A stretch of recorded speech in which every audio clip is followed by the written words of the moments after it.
우리가 성경을 보면은 하나님께서 예배하는 방법에 대해서 가르쳐 주고 있습니다. 우리는 그 예배를 제사로 이렇게 보기 때문에 좀 다른 것으로 생각할 때가 있는데 그렇지 않습니다. 구약에 나오는 제사가 바로 하나님 앞에 예배하는 것입니다. 그런데 하나님 앞에 예배할 때에 예배하는 자는 반드시 제물을 갖고 오라. 성경은 그렇게 말씀하고 있습니다. 반드시 예물을 가지고 오라는 것입니다.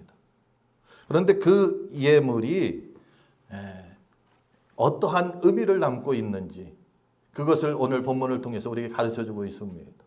예물을 가져오라고 분명히 말씀하시면서 그것은 바로 그 예배자, 구약으로 보면 제사 드리는 제사자죠. 제사자가 하나님을 향한 그 경외심과 또 그 헌신이 바로 그 제물, 이 예물에 담아 있다는 것입니다.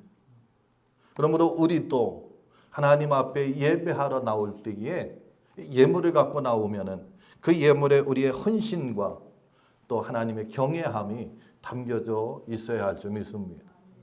성경을 보면은 하나님 앞에 드린 그러한 제물로 인하여서 복을 받고 칭찬받은 사람이 있는가 하면은 하나님 앞에 드린 그 제물로 인하여서 어떠한 사람은 책망을 받고 저주받은 사람도 있습니다. 창세기 4장에 보면은 아벨이 하나님 앞에 양의 첫 새끼와 그 기름진 기름을 드림으로 인하여서 하나님 기뻐 받으셨고 그에게 하나님 앞에 그는 하나님의 기쁨이 되었던 것을 우리는 보게 됩니다. 그뿐만 아니라 성경을 통해서 보면 많은 사람들이 하나님 앞에 예배를 드리고 제물을 드림으로 인정받은 사례들이 참 많이 있습니다. 솔로몬은 1000번제를 하나님 앞에 드려서 하나님 마음에 기쁨이 되었고 하나님께서 만약 네가 원하는 것이 있으면 무엇이든지 주겠다 하는 축복을 받았습니다. 솔로몬은 이에 지혜를 달라고 하였는데 하나님은 지혜뿐 아니라 부와 명예도 주셨던 것을 우리는 볼 수가 있습니다. 그런가 하면은 제물을 드렸음에도 불구하고 책망받은 예가 있습니다. 대표적으로 우리가 알 수가 있는 것은 말라기서를 통해서 볼 수 있는 내용입니다. 말라기 1장에 보면 이스라엘 백성들이 하나님 앞에 제물을 드렸습니다. 근데 이 제물이 흠이 있는 것이었어요. 그래서 하나님 앞에 그들은 책망을 받고 너희의 예배가 너무 형식적이다. 너희의 예배가 의무적이다. 책망받은 것을 우리는 보게 됩니다. 그뿐만 아니죠.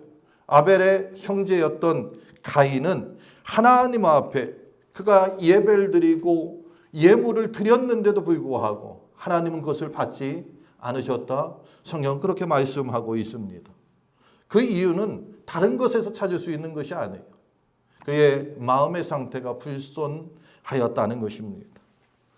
이는 우리가 하나님 앞에 예배를 드릴 때에 또는 우리의 제물이 하나님 앞에 기쁨이 될 수도 있고 또 그렇지 않을 수도 있다는 것입니다.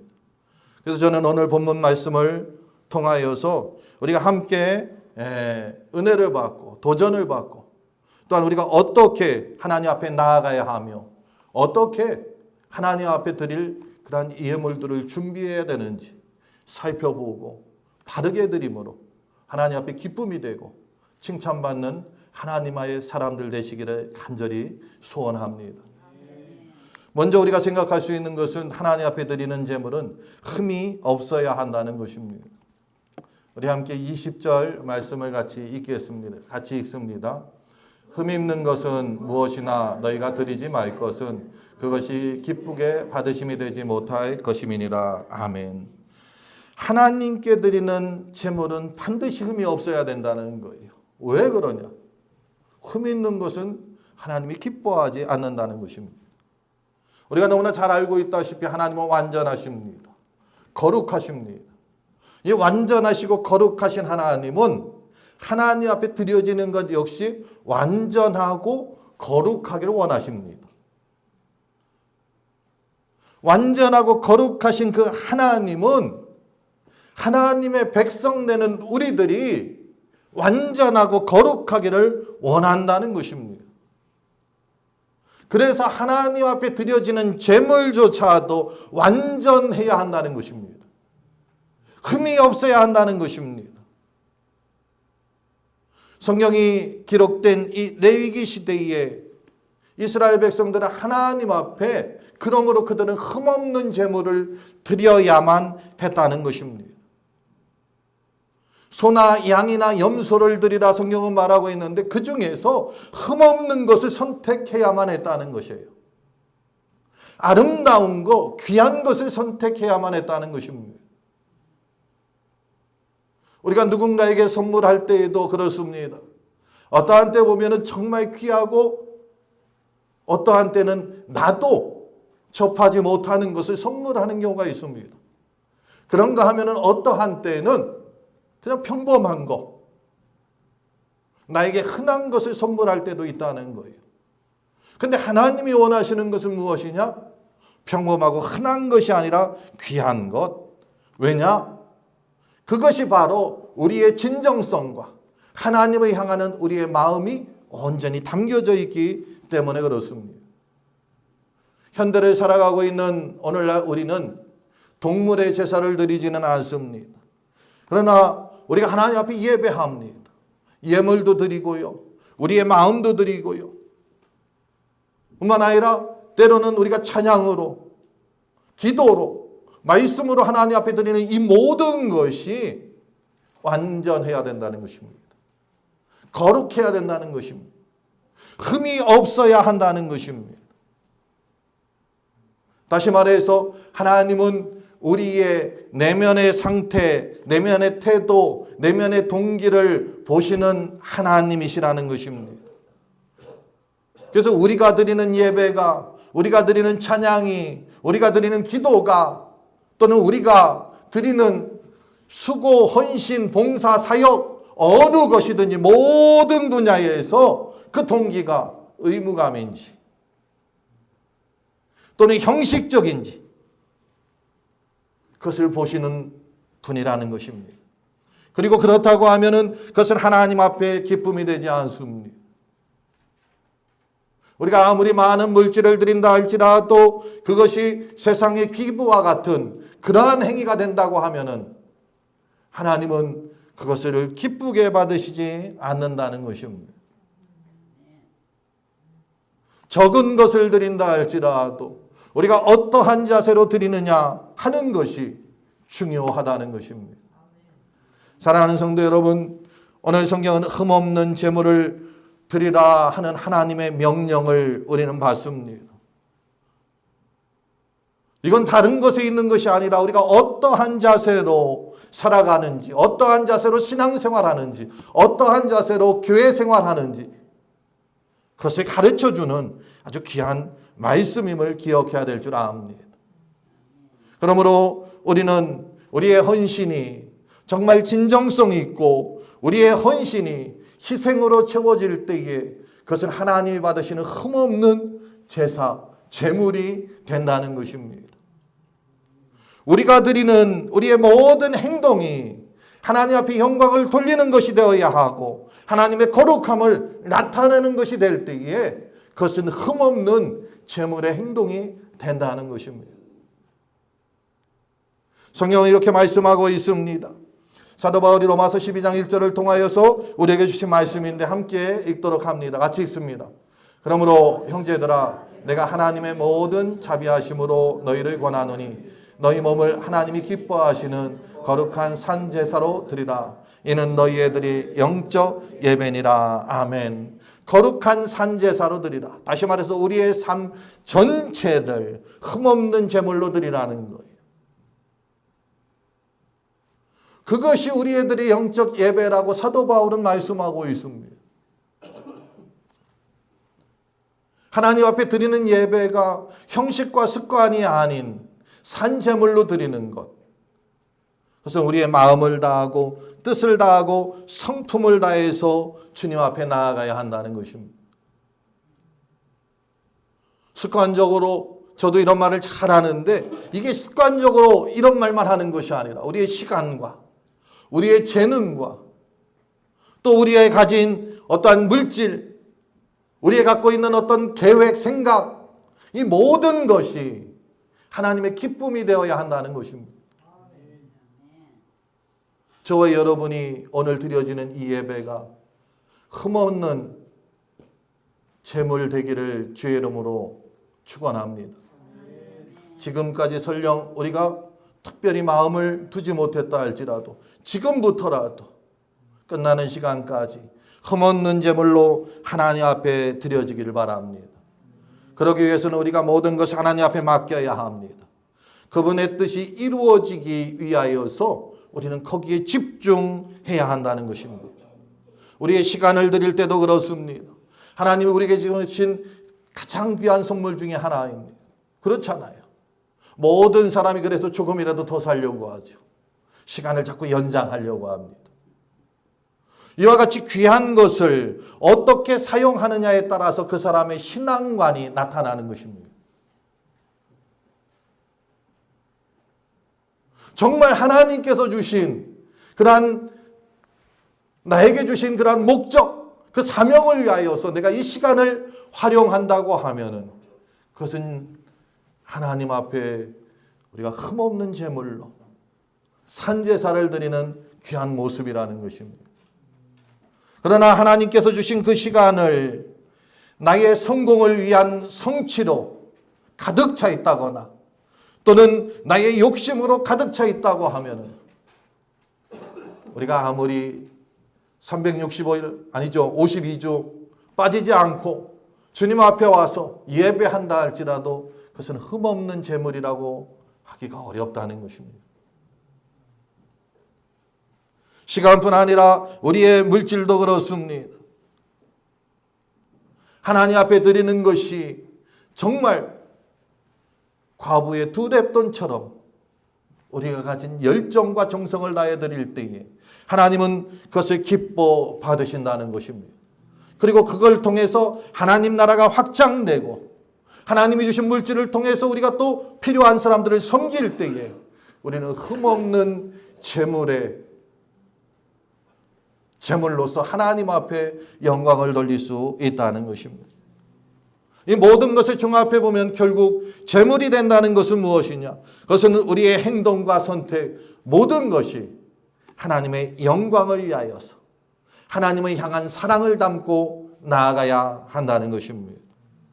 저와 여러분이 오늘 말씀과 같이 우리의 삶을 온전히 하나님 앞에 드릴 때에 하나님은 기쁘게 받으시고 또한 그분의 뜻을 우리를 통해서 이루실 줄 믿습니다. 또한 제물은 우리의 마음과 태도의 표현입니다. 오늘 29절 말씀 29절 말씀입니다. 여기 제가 읽습니다. 29절 말씀. 너희가 여호와께 감사 제물을 드리려거든 너희가 기쁘게 받으심이 되도록 드릴지며. 여기 보면은 너희가 기쁘게 받으심이 되도록 이란 말씀을 하고 있습니다.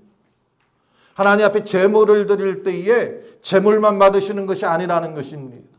너희가 오늘 말씀은 우리도 포함되는 것을 가르쳐주고 있습니다. 이것은 우리의 마음이고 우리의 태도를 이야기합니다.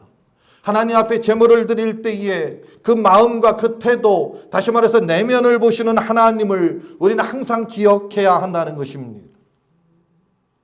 이 제물이 흠이 있다는 것은 하나님 앞에 집중하지 못하고 있다는 것입니다. 그러면 반대로 흠이 없다는 것은 집중한다는 것입니다.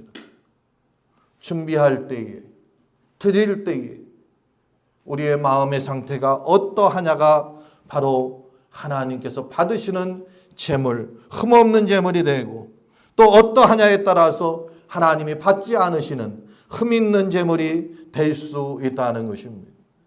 우리의 모든 분야에서 우리의 태도나 이 모든 것들이 하나님이 받으시는 제물이 되기 위해서 우리는 하나님 앞에 집중하고 나아가는 귀한 믿음의 사람들이 되어야 할 줄 믿습니다. 그래서 항상 저와 여러분은 주님 앞에 나오기 전에 우리의 내면을 점검해야 합니다.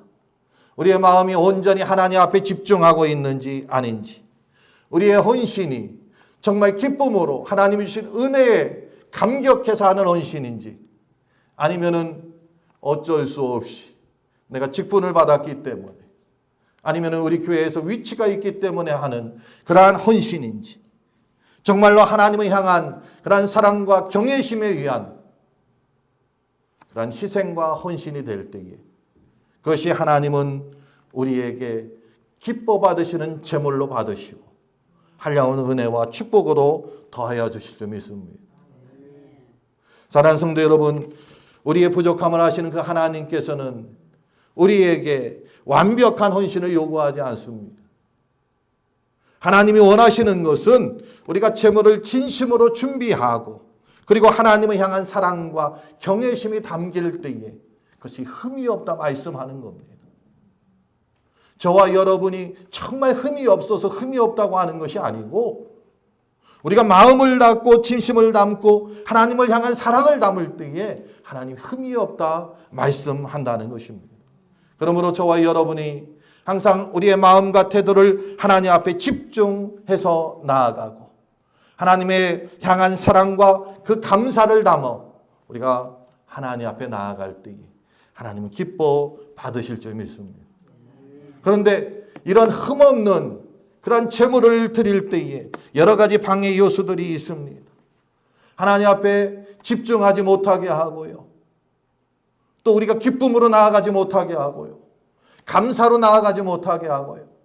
습관과 형식으로 나아가게 하는 그런 요소들이 참 많이 있다는 것입니다.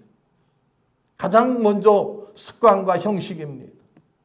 한 번, 두 번은 그렇지 않는데 반복되다 보면은 그냥 형식적으로 우리가 임할 때가 참 많이 있습니다. 무의식적으로 임할 때가 참 많이 있습니다. 성경은 그것을 경고합니다. 그리고 경계합니다.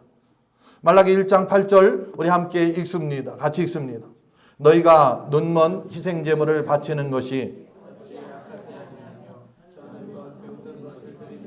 어찌 악하지 아니하냐. 이 뒤에 말씀을 보면은 이제 너희가 그것을 총독들에게 드려봐라. 총독들이 그것을 기뻐하는지. 자, 이스라엘 백성들은 하나님의 백성입니다. 하나님께서 그들을 선택했습니다. 그것을 알고 있습니다. 하나님 앞에 드리긴 해야 합니다. 근데 아까운 생각이 듭니다.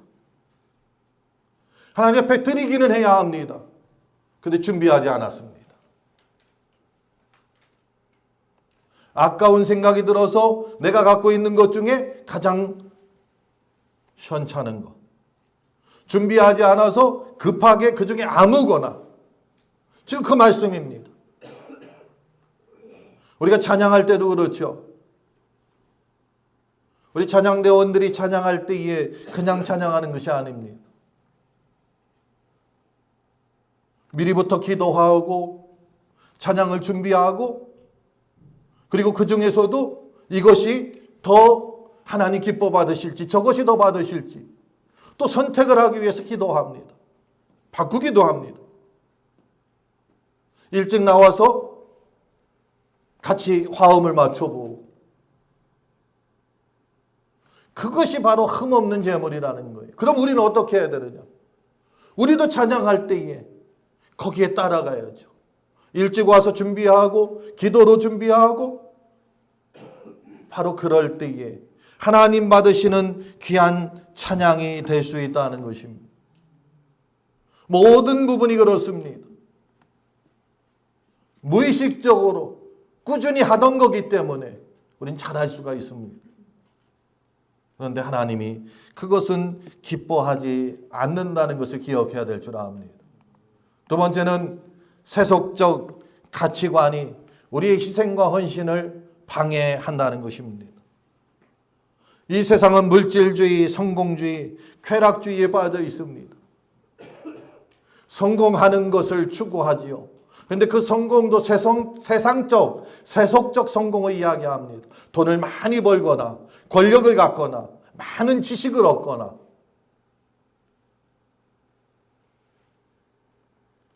하나님께서 원하시는 것은 거기에 포커스가 맞춰져 있지 않다는 것입니다. 그런데 우리가 이 세속적 가치관으로 물들어 있을 때에 우리 하나님을 섬기는 것도 바로 세속적 가치관으로 섬기고, 때로는 그것 때문에 하나님을 섬기지 못하는 그러한 때도 참 많이 있다는 것입니다. 그래서 성경은 한 사람이 두 주인을 섬길 수 없다고 말합니다. 마태복음 6장 24절에 보면 한 사람이 두 주인을 섬기지 못할 것이니 혹 이를 미워하고 저를 사랑하거나 혹 이를 중히 여기고 저를 경히 여김이라. 너희가 하나님과 재물을 겸하여 섬기지 못하느니라. 아멘. 이것은 재물만을 이야기했지만 재물만이 한정되어 있는 것이 아닙니다. 이 재물 안에 다른 것이 얼마든지 들어갈 수가 있습니다. 내가 생각하는 그 목표, 성공, 그것이 들어갈 수 있습니다. 그게 권력이 될 수도 있고요. 여기 말하는 재물이 될 수도 있고요. 지식이 될 수도 있고요. 어떠한 때는 이것이 아니라 내가 사랑하는 나의 연인이 될 수도 있습니다. 내가 사랑하는 나의 부모가 될 수도 있고 나의 자녀가 될 수도 있습니다. 그런데 주님께서는 너희가 나를 따라오려거든 다 버리고 따라와야 된다. 내가 부모님에게 가서 인사하고 오겠습니다. 우리 집에 장사 지낼 일이 있습니다. 그거 하고 오겠습니다. 근데 주님은 그것이 우선이라고 말하지 않습니다. 세속적인 가치관은 우리가 주님을 섬기는데 가장 힘들게 하는 그러한 요소 중에 하나입니다. 세 번째는 자기 중심적인 태도입니다. 사람들은 누구나가 다 자기 중심적인 그러한 태도를 가지고 있습니다. 나의 유익에 반하는 것이면 하지 않으려고 하죠. 그래서 나의 유익에 반하는 것이 있으면 친구도 끊어버리고요. 때로는 가족도 끊어버리는 경우도 보게 됩니다. 너무나 자기 중심적인 태도로 나아갈 때에는 바로 하나님과 이미 떨어져 있는 상태입니다. 그렇기 때문에 하나님 앞에 온전한 제물로 나아갈 수는 더더욱 없을 줄 압니다. 우리 같이 읽습니다. 6장 마태복음 6장 2절입니다. 함께 읽습니다. 그러므로 구제할 때에 외식하는 자가 사람들에게 영광을 받으려고 회당과 거리에서 하는 것 같이 너희 앞에 나팔을 불지 말라. 진실로 너희에게 이르노니 그들은 자기 상을 이미 받았느니라. 아멘. 여기 보면은 바리새인들이 자기 중심적인 종교 행위로 하나님 앞에 열심히 섬기는 그런 모습을 봅니다. 그런데 하나님은 그것을 외식한다고 말씀하고 있습니다. 우리가 섬기는 행위가 자기 중심적이면은 우리는 주변 사람들을 자꾸 둘러보게 됩니다. 왜냐하면은 이 사람들이 보고 칭찬해야 되는데, 저 사람이 보고 칭찬해야 되는데, 그리고 때로는 그 일로 인하여서 실망하고 낙심하여서 더 이상 나는 못한다고 할 때도 참 많이 있습니다. 내 중심적이 아니라 하나님 중심적인 그러한 모습을 우리는 간직해야 될 줄 압니다. 그렇다고 하면 누가 보든지 안 보든지 우리는 처음부터 끝까지 최선을 다하여 주님을 섬기고 흠없는 제물로 주님 앞에 영광을 돌릴 수 있을 줄 믿습니다. 그런가 하면은 나태함과 무관심 또한 헌신을 방해하는 요소입니다. 이 나태함이라는 것은 우선순위에 잘못된 것을 이야기합니다. 형식과 습관하고는 조금 다릅니다. 히브리 기자는 말씀합니다. 서로 돌아봐 사랑과 선행으로 격려하며, 서로 격려하라는 것입니다. 이 말씀은 열정을 잃어버리지 말라는 것입니다. 모이기를 패하는 어떤 사람들의 습관과 같이 하지 말고 오직 권하라, 모이라는 거죠. 서로 자꾸 격려하면서 모이라는 것입니다. 언제 그날이 가까움을 볼수록, 주님이 재림하는 그날이 가까울수록 우리는 더욱더 모이기에 힘쓰고 서로 열정을 유지할 수 있도록 격려하고 위로해야 할 줄 압니다. 그럴 때에 우리는 흠없는 제물로 주님 앞에 나아갈 수 있습니다. 그런데 우리가 이와 같은 영적인 우선순위가 아니라 나태하고 무관심하고 그럴 때에 주님이 아닌 우리의 삶에 급한 일부터 하게 됩니다. 근데 여러분도 잘 알다시피 우리가 살아가면서 급한 일, 그것도 참 중요하지만 중요한 일이 무엇인지 우리 그것도 분별할 줄 알아야 합니다. 특별히 일주일 동안 주일이 아닌 월요일부터 토요일까지 우리의 삶 가운데에 정말 중요한 것이 무엇인지 우리 다시 한번 생각해 보아야 할 줄 압니다. 이 나태함과 무관심을 극복하기 위해서는 우리는 성령을 의지해야 합니다. 내 힘으로 이것을 이겨나가기 어렵습니다. 말씀을 보아야 합니다. 기도에 힘써야 합니다. 그래야지 우리는 영적인 열정을 유지할 수 있습니다. 마지막으로 회개의 부족도 헌신을 흠없는 제물을 하나님 앞에 드리는 방해 요소 중 하나입니다. 이 회개의 부족, 우리 한번 말씀 볼까요? 시편 51편 17절입니다. 함께 읽습니다. 하나님께서 구하시는 제사는 상한 심령이라.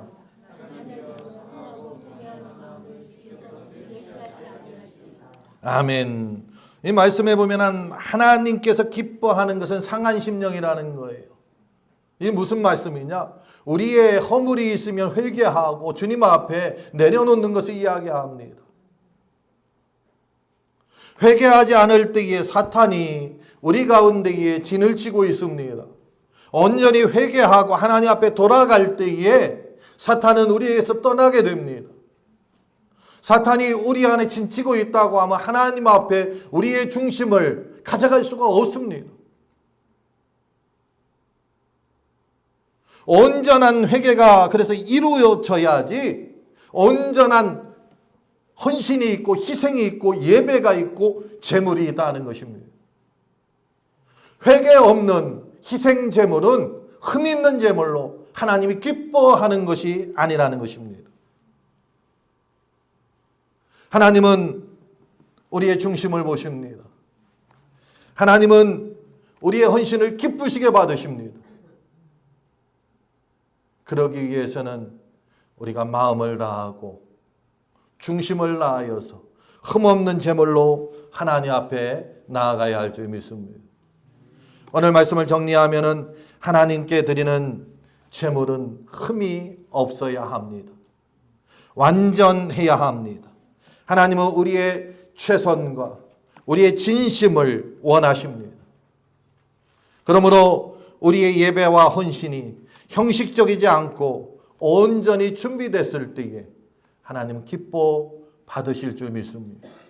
바라기는 저와 여러분이 우리의 마음을 항상 점검하고 돌아보아서 합당하게 우리를 산제물로 하나님 앞에 드릴 수 있는 준비된 자들이 되어서 주님 앞에 나아갈 때마다 하나님 받으시는 흠없는 제물의 삶이 되시기를 주의 이름으로 축복합니다. 우리 다 같이 일어나셔서 찬양하겠습니다.